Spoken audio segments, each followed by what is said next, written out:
All right, so I'm up and actually trying to get coffee because it's getting made right now, but I'm a little tired, as you can tell. Yesterday, I was just wiped out. Stayed in the studio for a long time and just tired.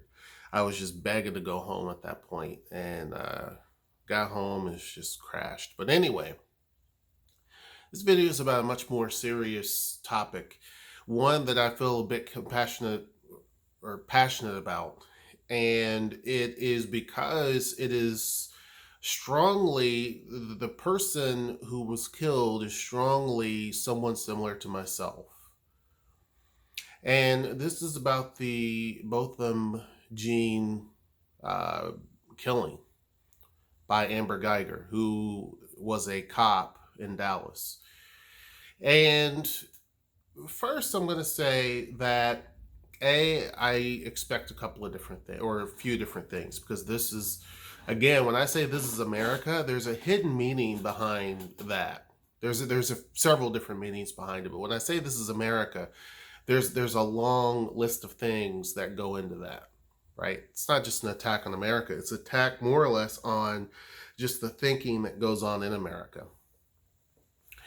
And there are people who are always sympathetic to the person who does some of the most heinous crimes. I mean, I did videos talking about Chris Watts for a reason. There are people who still, even though he was the most, he did some of the most horrible things, there are people who still defend this man, and it's okay that he did what he did.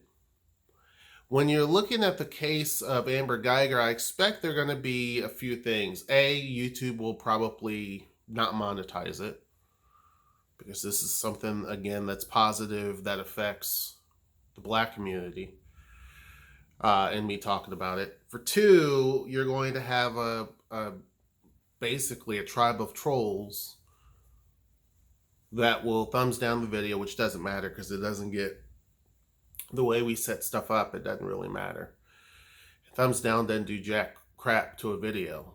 I've seen a video, very popular video, that had a load more thumbs down than thumbs up, and the video was still very popular. So thumbs down, thumbs up doesn't mean jack at all. Doesn't affect the video, doesn't do anything. If anything, it's information for the content creator. Someone asked me, and this is going off on a tangent, about making YouTube videos and how it's done and the whole nine. And I said, they were asking about the different things. And I said, thumbs down, thumbs up does absolutely nothing for the people that are watching the video. I mean, if they can see it, they're like, oh, cool, there's a lot of people that liked it.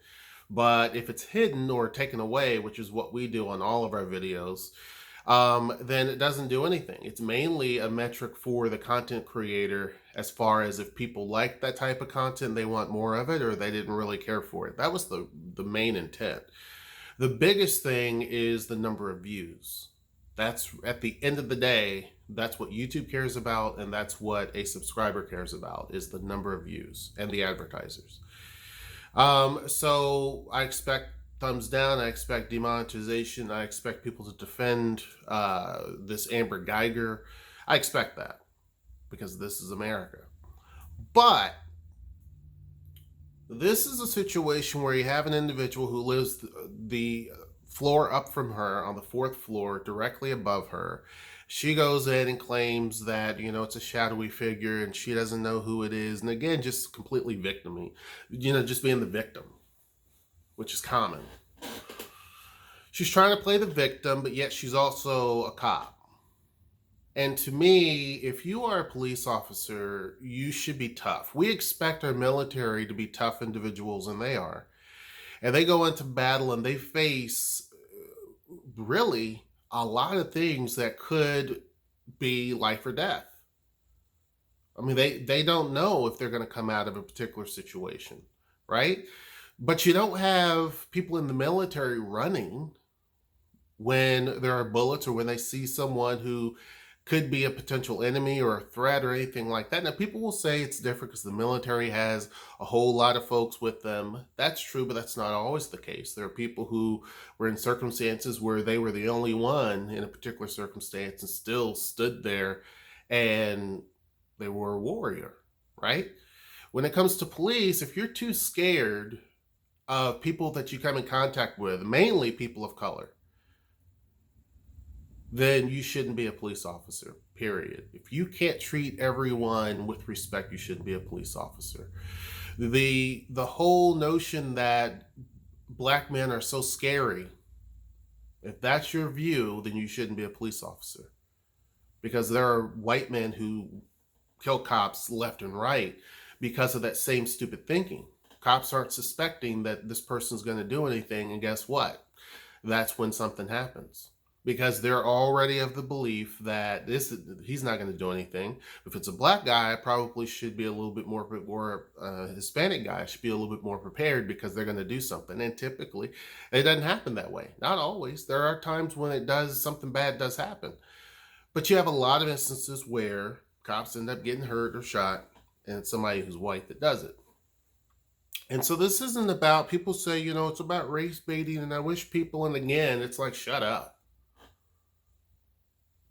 You can't be in a country that has a history that profited off of slavery, that has killed off countless numbers of native tribes, and talk about race baiting with a serious face. Facts are facts, and there are people who can't handle facts. And again, I go back to the part of where you're going to have, this is America, right? Facts bother people. And I was, on Facebook, I was referencing Changes by Tupac, because when I listened to that song, which came out in 92, 93, I was still a kid. I mean, I was a teenager, but that resonated with me. And it was like he would foreshadow things, because he said, it's heaven sent, we're not ready to see a black president. It's very true. He also referenced in there talking about, if a cop kills a black man, he's a hero, right? And and that's very true, because you have people who refuse to see the injustices of where someone like a Botham Jean, and there's others who didn't do anything, haven't done anything to anybody, and they refuse to see the humanity of the people who were killed because of their own hatred. This is a fact. Now, I'm not saying that they have to be running around with robes on and burning crosses in order to be a bigot.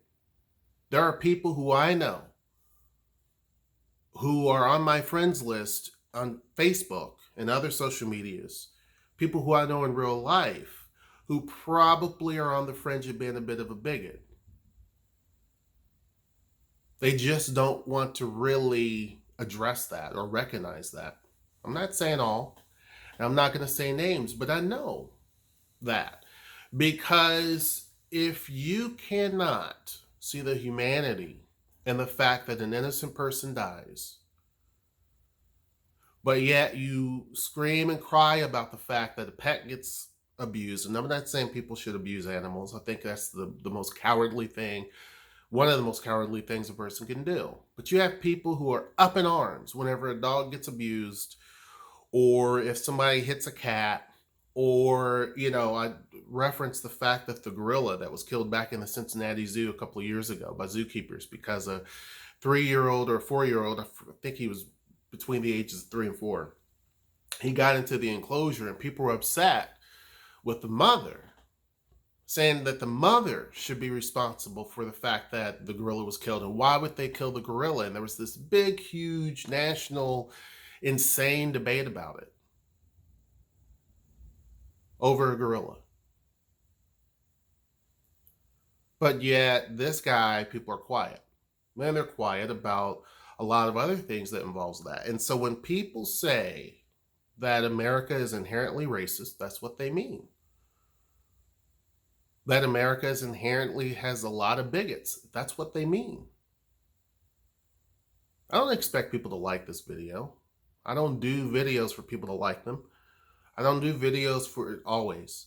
I don't do videos to skirt around things. I speak about it. And that is a fact. Again, not everyone, but that's a fact. Some people can't really have can't speak freely on Facebook because they're concerned that they're going to face some sort of backlash from their own people on their friends list or from their employers or from what have you, right? Again, this is America, right? So there's some people that won't say nothing because they're afraid of that. But it's like you're condoning it. Saying nothing is like condoning the behavior. A simple thing of saying praying for Botham Jean's family or what have you, there's no support for that. So Tupac, when I reference that, the song Changes, which there's a lot of songs that he wrote or that he's rapped about that really and truly still are very relevant to this day. But there's so much when you dissect that song and you just take out the everything and just listen to the lyrics and just read the lyrics. Actually, it hits like a sledgehammer because everything that he said in those two passages I mentioned, which are longer, is very, very true. And the fact that at the end of the trial, you have a judge who hugs the cop is baffling because I've never seen a judge hug anyone that is a murderer. And that's what she is. I've never seen it. I've never seen that happen. And the fact that the brother hugged her and all this other stuff, and that there's another cop that she fixes her hair, the optics look horrible. The 10-year sentence is extremely too light. You can get more time if you were to steal a stop sign, probably. Well, that's a little crazy. But you'll get more time doing a lot of other stuff than what this chick got, which she's not going to serve the full 10 years. They already said she's up for parole in 5 years. So for 5 years, you could take someone's life, a person who is not a thug. Because see, normally the narrative is let's try to paint this person as somebody horrible. But they can't paint him horrible because he didn't do any sort of, he never got into trouble. He was an accountant. He was things that a lot of people in this country can't be. He went to, being honest, I mean, I couldn't be an accountant. It's kind of hard. And I went through college and took a lot of accounting classes because of business. And said, I know that's something I can't do and don't want to do. But he is something that a lot of people in America can't be. So you can't really tear down his character. So either people say nothing or they want to tear down the person's character if it's someone who's black. Yet there were a lot of people who were speaking about the fact when he was a Somalian American cop who killed the lady from Australia. A lot of people were talking about that. To me, I think people should value life. Having lose my mom due to cancer not long ago, and of course Noelle's mom passed away not that long ago. To me, life is very, very precious. Period. You'll have people who will bring up everything under the sun. What about Chicago? Which they always want to mention and reference Chicago because that's a good deflection. And yet they don't want to talk about the fact that there are gangs there that do the vast majority of the crime. Most of the time when there's killing or what have you, violence in the black community, it's same as with the white community and the Hispanic community and even the Asian community. It's due to gangs or people who sell drugs. That is the bulk, or do drugs. That is the bulk of the people who are doing crimes in this country. The vast majority. Randomly do you find, and rarely do you find, a person who's not involved in that type of stuff doing some sort of heinous crime. It's kind of rare. It does happen, obviously, all the time. But the bulk of it are people who are a part of some sort of criminal element in some fashion. Right? But they want to paint Chicago as all the black folks there are doing something wrong. And that's just absolutely stupid. It's not true. But they don't want to point to the fact that these are gangs, typically, or people who are involved in drugs or drug dealers, and none of that. They don't want to talk about that. But they also don't want to talk about the fact that there's a huge amount of black professionals that roam Chicago, live in Chicago every single day, do a lot of great things. That's not important. The important part is to try to justify their own ignorance and deflect from the fact of what's really going on. I'm not saying that we should not respect cops, but cops should also respect all people too. And the fact that you have some people who don't care what a cop does is just, unless it affects them or people like them, is a concern. There are times when I see things, and there's YouTube videos you can see, and I'm like, okay, I can understand the cops, they took the person's life. I get it. I get it. Not all the cases do I say that's wrong. But in the cases where things like this happen, it should be pointed out, or otherwise it's condoning the behavior. It's pretty sad. That is one of the reasons why I invest heavily in places like Haiti and other places. One of the reasons. Anyhow, hope you guys enjoyed this video. Make sure you like, share, and subscribe. And until next time, I will see you. Take care.